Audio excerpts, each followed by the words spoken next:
Elvira, Bruno y Sergio. Es la viuda y los hijos de Paul Nachi. Bienvenidos a Tribuna Libre y Euskotv. Muchísimas gracias. Bueno, la primera pregunta es de rigor, ¿no? Hablamos de un hombre al que, bueno, pues durante horas, como ha dicho Sergio, ¿no? Durante horas, tanto en Los Ángeles como en Nueva York, firmó autógrafos. Un hombre que recibió la llamada nada más y nada menos de Steven Spielberg para pedirle copia de sus películas. Ya es hora, ¿no?, que España reconozca a este gran hombre y sobre todo gran actor, ¿no? Bueno, pues en principio yo creo que sí, es una cosa... es verdad que nosotros en su momento se habló muchas veces de cuando ya no estaba él, de hacer algún tipo de exposición. Mi hermano tenía ya muchos objetos, nosotros también en casa teníamos muchísimos objetos, en casa de mi madre.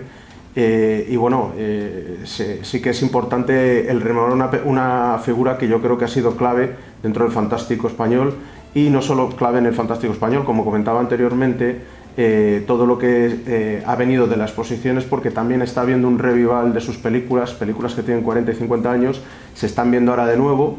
Y bueno, pues creo que no solo es la figura de actor, sino que él como director, como multidisciplinar, lo que estábamos hablando también en anteriores entrevistas, lo ha dominado casi todo, desde hacer el boceto a presentar la película, a dirigirla, a guionizarla. Entonces el esfuerzo de él ha sido ya todavía más completo, si cabe, de otra gente que también ha participado en el fantástico, pero no ha tenido un papel tan decisivo como el que creo que ha tenido él. ¿Creéis que se está haciendo poco a poco ya en España ese reconocimiento? Porque tú, como comentabas, ¿no?, ni siquiera Paul Nachi era consciente, ¿no?, del gran éxito que tenía fuera de España, exclusivamente. O sea, era la única... Aquí se hace, ¿no?, se hace efecto ese dicho, ¿no?, de que nadie es profeta en su tierra. Y un hombre como él, que lo era todo, ¿no? Antes decía yo lo de la mujer orquesta, pero casi sí, él era, ¿no?, como el hombre orquesta. Era guionista, era director, él lo planificaba todo, ¿no? Sí, es una figura un poco extraña dentro del género, bueno, dentro del cine fundamentalmente, pero dentro del género más, porque normalmente los directores, siempre tienes grandes figuras del cine fantástico, como puedan ser iconos, ya sean de dirección, Terence Fisher, por ejemplo, pero era solo director, o John Carpenter, solo director. Tienes grandes directores, es maravilloso, pero luego también tienes grandes iconos del fantástico, Bela Lugosi, Peter Cushing, Christopher Lee, pero eran actores. Pero alguien que realmente tuviera que hacérselo todo, y se lo tenía que hacer porque por desgracia vivía en España. O sea, ese era el tema. Mi padre siempre decía que si Jacinto Molina, que era el guionista y el director, no trabajaba, Paul Nachi no hacía películas. Entonces, uno de los motivos fundamentales, porque a él le hubiera encantado haber recibido grandes guiones y haber tenido a maravillosos directores y que él fuera el actor, o al revés, o haber sido solamente el director o el guionista. Pero es que muchas veces tenía que buscarse la vida para poder sacar adelante los proyectos, porque si no, nadie le ayudaba en ese sentido. Y yo creo que fue un hombre orquesta, en algunos casos a su pesar, pero yo creo que gracias a ser un hombre orquesta pudo hacer todas las películas que hizo. Antes habéis comentado, yo me imagino que una vez que ya es consciente del éxito que tiene en el extranjero, que él comentó que en el extranjero se lamía las heridas que tenía en España. Esa es una reflexión durísima. Bueno, pues durísima. Es la realidad. Es la realidad. No, pero no porque no sea realidad, sino durísima para un hombre que el resto del mundo tiene un reconocimiento y en su propio país no. A ver, también es verdad que realmente yo creo que mi padre lo decía en el sentido no tanto, como lo hemos hablado anteriormente, de fandom, de gente de que le seguía, de fans, de gente que veía su cine, que es verdad que sí, que por nivel de gente que hay en Estados Unidos, en Alemania, en Japón, tiene muchos más seguidores, pero también aquí los tiene, y muy fieles, muy fieles, o sea que le han defendido a capa y de espada. Pero es verdad que él se refería sobre todo al tema de la propia profesión, como lo hemos estado comentando anteriormente. Él no se veía, pues en la academia, en una serie de estamentos, pues no se veía reflejado, no le daba ningún tipo de importancia, y es una persona que sus películas hoy por hoy se están editando en Estados Unidos, en Alemania, en Japón, se han hecho libros en Japón sobre él. En Alemania de su cultura saca un montón de películas. Ahora mismo en Estados Unidos se están sacando y reeditando, y además las ediciones se agotan. A los 3 días la última que ha sacado Mundo Macabro, que es La bestia y la espada mágica, se ha agotado. Sacó pocas copias porque no son mainstream, pero se agotó los 3 días. Ellos mismos se quedaron asombrados del poder de convocatoria que tiene una película que tiene 40 y tantos años, 50. Entonces es una pena el que él tuviera tanto reconocimiento fuera y no se viera reconocido aquí, aunque sí se le dio a nivel institucional, como ha dicho mi hermano en otra entrevista, se le dio la medalla de las Bellas Artes. Él no se veía reflejado en lo que es la profesión. No, la profesión ni la crítica. Ni la crítica. O sea, hay una anécdota muy curiosa, y es que se estrena en el año 73 en España El jorobado de la morgue, no hace más que recibir palos por todos lados en España, y le invitan al Festival Internacional de Cine Fantástico de París. Sí.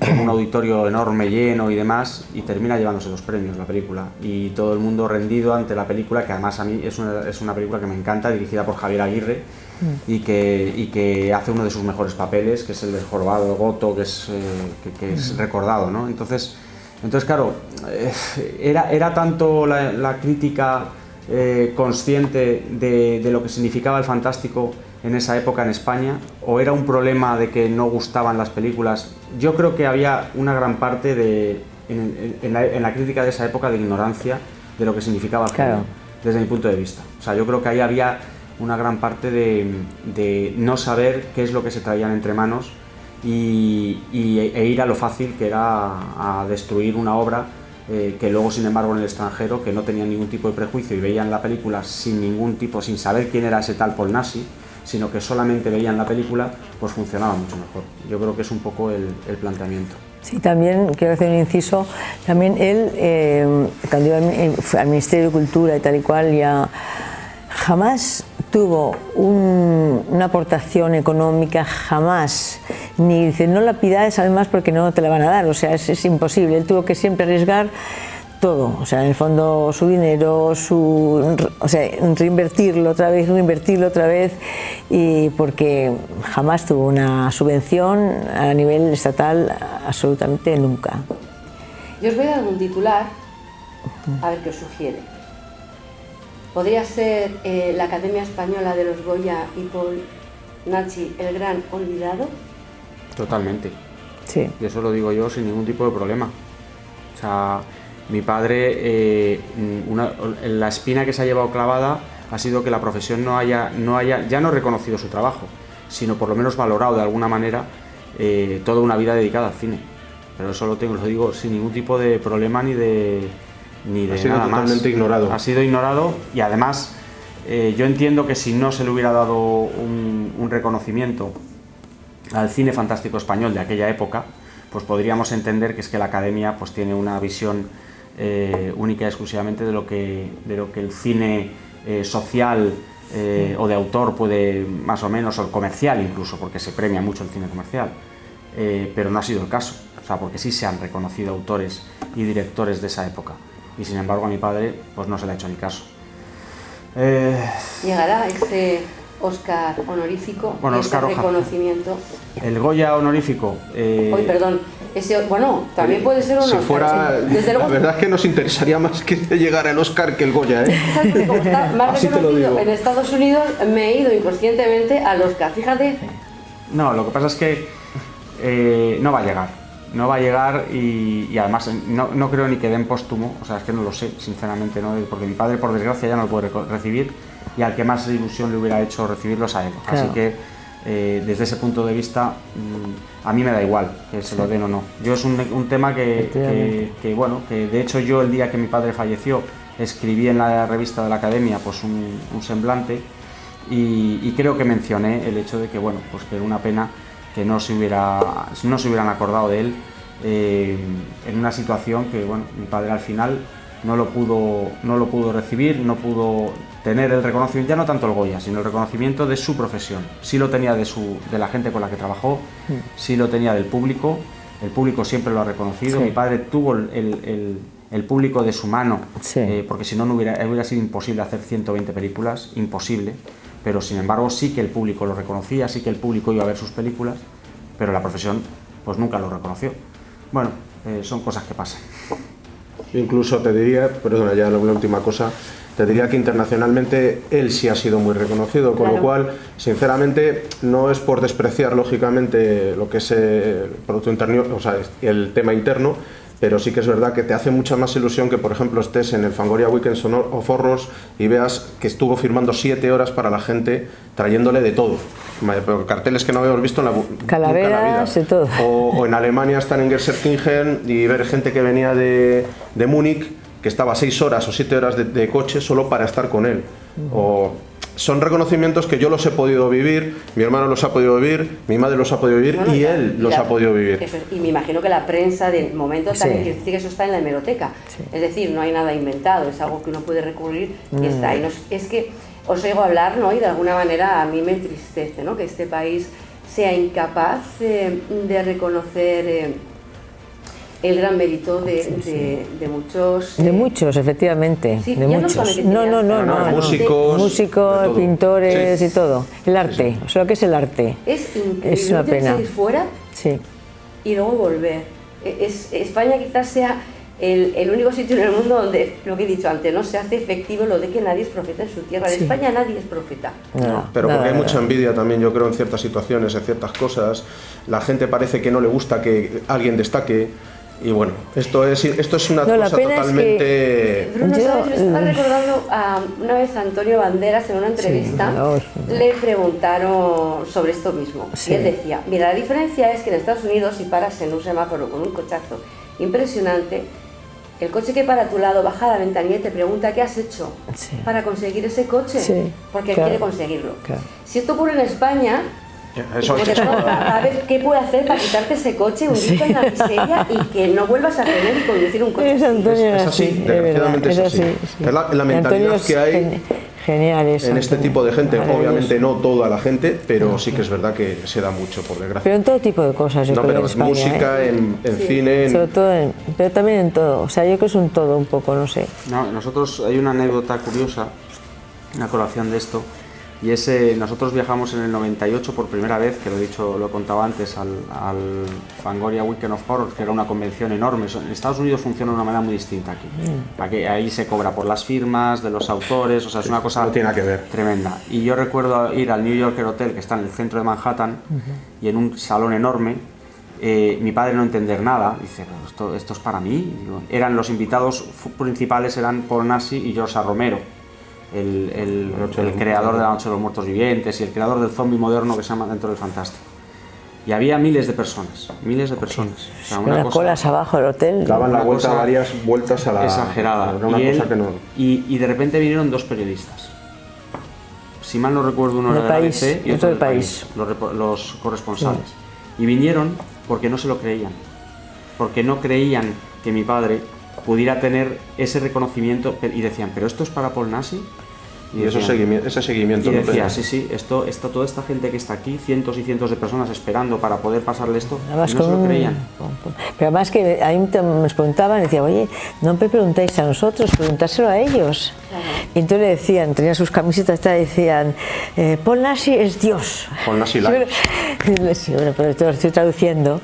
Sí, pero para que te pongas bien es que yo lo oía eso, digo, a mí no me preguntéis, y ni a mis hijos tampoco, digo, preguntárselo a ellos, que esas cosas son ellos los que tienen que contestar, nosotros no podemos. Entonces decía, y algunos de ellos que decían, Paul Nassy es Dios. Claro, entonces, madre mía, es tanto tiempo, no sé qué. Muchas anécdotas de esas hemos vivido. Sí, muchas. He tenido la suerte de ir con mi padre a varias convenciones en Estados Unidos, mi hermano fue a Alemania, o sea... Y yo he visto gente arrodillándose delante de él y yo decía, Dios mío, esto... Y gente arrodillándose, haciéndole así... De verdad, de la emoción, yo casi llorando. Y llorando. Que son muy fanáticos. Son muy fans. Es un mundillo que tiene gente muy fan y que tienen iconos. Y entonces ya consideran a mi padre un icono. Entonces... Y eso lo hemos vivido nosotros. A mí no me lo tiene que contar nadie porque hemos estado ahí. Yo, Steven Spielberg le llamó por teléfono. Cuando le llama a Steven Spielberg, él ya es consciente de su éxito. No. Ni siquiera sabe quién es Steven Spielberg. No, sí, lo sabe. Sí. No, pero él no es ¿Cómo consciente. reacciona cuando recibe la llamada de Steven Spielberg? No se lo cree. Preguntándole? De hecho, le colgó. No, yo le colgué el teléfono colgaste, 3 ¿no? veces. Y a yo Steven. cogí a la secretaria 3. una vez también. Sí, 3 veces le colgué. Porque llamaba unas horas, hija mía, a la 1 de la mañana, o sea, estábamos en la cama todos. Y decía, I'm sorry, this is not the... Pum, la colgaba. No, es que decía que soy Steven Spielberg y no queríamos Es que decía, como los americanos como dicen, creía que era una broma. Tampoco, si hubiera sido eso sí que lo hubiera cogido, ¿no? Pero al final, Sí, al final Sí. venía de Spielberg, que quería, lo que pasa es que se metió por medio el representante del cine español en Estados Unidos y le dijo a mi padre que le quería sacar no sé qué y dijo, pero si vamos a ver, si yo no tengo nada que decir, si ¿qué quieren las películas? Yo se las mando, lo que sea. Tanto como hizo con Tarantino, vamos. ¿Habéis retomado con Steven? No, al final nada. Mi padre Porque él realmente, yo creo que lo que él quería en sí era conseguir las películas de mi padre. Sí. No era él sobre todo para conocer documentarse su cine en profundidad. Y claro, como se metió este señor, pues ya no volvimos a saber. Y no volvimos a saber. Pues esto hace muchos años, ¿eh? Esto fue hace ya tiempo. Estamos hablando de principios de los 90 o por ahí. Os voy a hacer una pregunta, a lo mejor, si queréis me la contestáis, si no. Claro, hablamos de cine de terror, hablamos de historias de terror, pero es curiosísimo porque, así como Paul Naschy es el gran olvidado, Chicho Ibáñez es el gran reconocido. Igual. Bueno, pero o sea, desde mi punto de vista, una cosa no quita la otra. Claro. O sea, No quiero decir que uno tenga que desmerecer al otro, sino quizás detrás hay una maquinaria más comercial que ha hecho que, bueno, pues que Chicho sea como más reconocido. No, yo lo tengo claro, Chicho Ibáñez Serrador es tremendamente popular en España gracias a la televisión. Sí. Y obviamente es que entraba en todas las casas de todos los españoles por las noches y para mí tiene un mérito enorme, ¿eh? Y yo creo que Chicho Ibáñez Serrador junto a mi padre son los dos grandes nombres del fantástico español de los años 70 y 80, incluso 60, o sea, es decir, vamos, no tengo ninguna duda. Historias para no dormir, que fueran al sueño de mi padre, al sueño de los muertos. Sí. La noche de Walpurgis hecho ahí. No, mis terrores favoritos. Historias para no dormir, que es la serie que hizo de historias. Pero digo por eso, que no está hablando de mis terrores favoritos, no de... Ya, pero digo que se puso mis terrores favoritos. ¿Quién puede matar a un niño? La residencia. Bueno, ¿quién puede matar a un niño? ¿Quién puede matar a un niño? Se encuentra con una época dictatorial, por eso digo, quizás le pueda pasar también a tu padre eso, quizás se haya... Porque, por ejemplo, en este caso no tuvo repercusión y luego años después llegan Los niños del maíz. Sí. Que al fin y al cabo es parecidísima, Sí, pero es americanísima. sí. ¿Puede ser que a Paul Naschy le pasara exactamente lo mismo? Detrás esa maquinaria de la censura, de la... Claro, no podía haber hombres lobos en España porque todo era perfecto aquí. Lo tuvieron que cambiar. Mi padre dice, pues va a haber hombres lobos. Va a haber hombres lobos, lo que pasa es que en vez de ser el personaje español es polaco. Sí, tuvo que hacer eso. No, pero él decía también que los censores muchas veces eran con una cosa muy sencilla pasaban, ¿sabes? O sea, cambiaban un poco el tema, si tú podías haber puesto de agua, no puede ser en España, ni podía ser español, y cosa de religión también había que un poco, o sea, porque tal, y cambiaban, y tampoco renegaba mucho él de esa censura, o sea, le daba un poco de pero no mucho tampoco, un corte lo cambiaba y se lo cambio y punto, no era la misma cosa, que no quedaba tan porque como él quería, pero yo no le gustaba generarse mucho. Quería comentar una cosa respecto a Chicho y a mi Eso padre. sabe mejor, Sergio. No, pero no es un comentario muy genérico. Quería decir simplemente que Chicho ha hecho 2 películas muy buenas. Muy buenas. Son muy buenas. Muy buenas. Ha hecho 2 películas. Mi padre ha hecho 150. 120. 120 más corto. Más corto, sí, bueno, 120 y tantas películas. Me parece un poco injusto comparar el cine de una persona por 2 películas, por muy buenas que sean, que yo no digo que no lo sean, lo son, con 120 películas dedicadas, muchas de ellas al fantástico. Entonces, y que además no solo hizo fantástico, hizo muchas más cosas, pero sí que es verdad. Eso me parece un poco injusto, no le veo la comparación realmente. No, pero eso es él porque se metió en televisión. Ahí tenemos un poco opiniones encontradas. Claro. Encontradas, sí. No, mi padre, es que Chicho Ibáñez Serrador yo creo que no está solamente por el hecho de haber hecho 2 películas. No. Es que él tuvo una enorme importancia desde Sí. el punto de vista de la televisión. O sea, Sí. es que la televisión fantástica de Chicho Iván Serrador Entraba en las es lo que casas. realmente le da la repercusión a Chicho Iván Serrador. Las dos películas que hace son dos películas que son muy buenas, pero que realmente, si solamente hubiera hecho esas dos películas, no tendría la repercusión ni de lejos que ha tenido gracias a Historias para no dormir, que recordemos que eran 3 temporadas que Sí. arrancan en el año 66. O sea, es decir, Chicho Iván Serrador tiene una gran importancia desde el punto de vista Sí. televisivo, y para mí realmente es el gran hombre de la televisión fantástica en este país. Fantástico, sí, sí. Pero mi padre, desde el punto de vista de cinematográfica, creo que es el que realmente mantiene una industria durante casi 3 décadas, que es un poco el planteamiento. Bueno, ya para finalizar, yo quería preguntaros ya más a nivel más personal, más andar por casa. Hablamos de un hombre que, bueno, pues sí que se enfrentó a una censura, pero bueno, él la supo bandear, Sí. torear, ¿no? Era un buen Sí. torero. Sí. Pero, ¿cómo era como padre? ¿Era un libre pensador? ¿Era estricto? ¿Era más, pues eso, liberal? Bueno, yo puedo decir que como padre no tengo ningún tipo de... O sea, era una persona, como ya hemos hablado también anteriormente, que discernía muy bien lo que era su parte profesional de su parte personal. Pero ahora de educar. De educar, no, bueno, mi padre, la que educaba aquí... Totalmente liberal. Mi padre Era, Muy liberal, Padre- sí. mi padre, era- de hecho, en alguna ocasión esto no lo debería Demasiado decir. liberal. A veces digo por eso. Esto por no lo decir. debería decir, pero cuando mi madre se iba a trabajar decía, no vayáis al colegio, nos vemos una peli en casa. Claro, yo no los Pero dejaba. pegábamos sesiones en los fines de semana de 7 películas, 6 películas. Mi padre era quizá, yo creo que hicieron buena combinación mi madre y él, porque si hubiera sido solo por mi padre, yo no sé dónde hubiéramos acabado. Era muy liberal, muy tranquilo, él con nosotros cariñoso, Sí. y absolutamente, bueno, no sé, hoy en día estaría muy mal visto ese tipo de cosas, pero es que mi padre, no sé, es que no sé, no era una persona estricta, no quería, yo creo que así echarnos la bronca, yo creo que muy pocas veces, no sé si alguna Yo vez que no se- me acuerdo de Sí, yo ninguna. me acuerdo de una, pero solo de una. No, la mala era yo. Elvira No, era pero es la- que... La que no, ponía la cañera. Yo también he sido bastante liberal, porque yo me he educado en el extranjero también, entonces, y él también era liberal en ese aspecto, o sea, en cuanto a libros, todo. Pero yo no quería que ellos ejercieran también el cine, o sea, yo intentaba que ellos estudiaran una carrera, que llegaran a los estudios y que luego eligieran lo que ellos quisieran, pero con una base.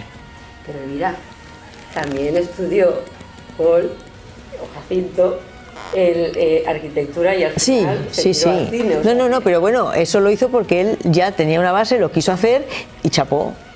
Yo, pues bueno, muy bien, y lo ha hecho y yo le decía, bueno, has hecho lo que has querido toda tu vida, que es muy difícil hacerlo.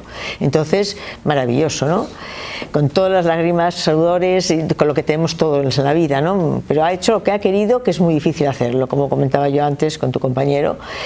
Pero me parece genial, pero siempre con una preparación, ¿no? O sea, con una base, o sea, una educación, o sea, que tengan unas normas bastante liberales, porque yo en la vida les he pegado una torta a ninguno, nunca.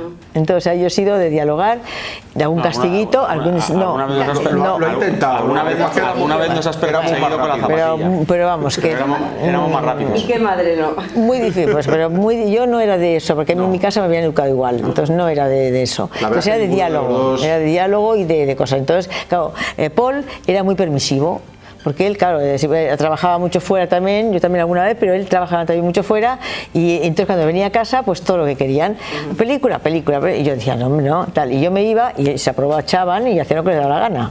Ese es el problema. Sí, la verdad es que en ese aspecto era... Eso te lo envuelvo todo así. Era una persona que él disfrutaba de estar con nosotros. Él nos transmitía sobre todo lo que es el amor al cine, porque nos lo transmitió. Claro.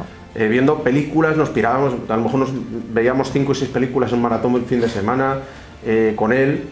Y era adelantado a su tiempo, porque ahora mismo en las plataformas tienes los maratones. Sí. O sea, era Nos íbamos al Corte Yo no, Inglés yo no. y alquilábamos 4 o 5 y ahí Bueno, nos pegábamos. en una ocasión 20 películas nos vimos un fin de Pues eso no semana. lo sé yo, ¿eh? Sí, pero yo sí. Sí, fueron, Yo me pero iba a sí, Japón, me iba por ahí, Venga, yo estaba fuera. No, Coge sí, dinero, sí, venga, vamos, coge y alquila. Y... sí. Sí, sí.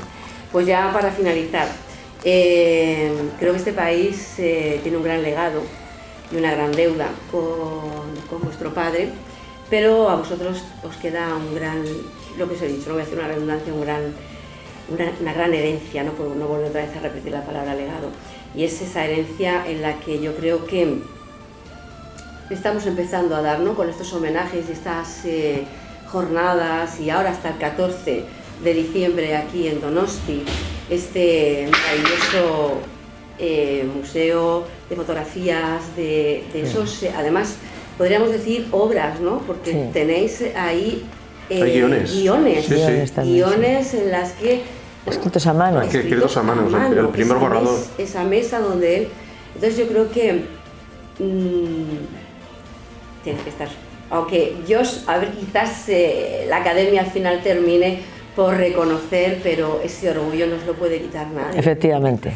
Nadie. Y ver sobre todo a nivel internacional todavía las reacciones que suscita su cine con 40 o 50 años, eso es increíble. O sea, yo tengo fans en el Facebook y Sergio también tiene fans americanos, alemanes, que están continuamente comprando las películas diciendo, ay, qué edición, pues eso es muy gratificante para nosotros, por supuesto. Pero también en España también, porque aquí en España también ya se ha reconocido mucho, y hay muchos fans, como te digo, que son fanáticos del cine de capa y de él, y bueno, pues estamos encantados, la verdad.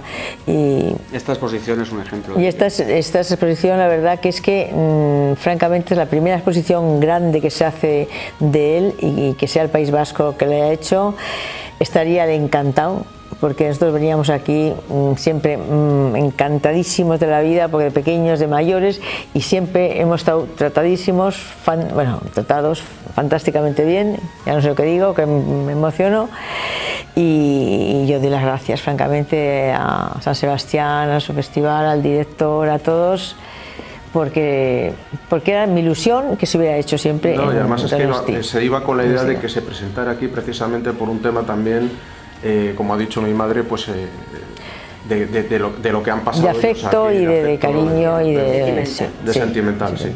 Pues Elvira, lo hemos conseguido. Sergio, Bruno, enhorabuena no solamente por haber tenido un gran cineasta en casa, un guionista, un padre, sino un gran hombre. Muchas gracias. Muchísimas gracias a vosotros, a ti, a los medios, por habernos dado esta entrevista tan entretenida. Gracias. Y con preguntas además bastante curiosas. Muy bien. ¿Curiosas por buenas? No, curiosas quiero decir de que se destacan porque ha sido un poco también incisiva en algún momento, que me ha gustado. Está bien. Pues muchísimas gracias. Gracias.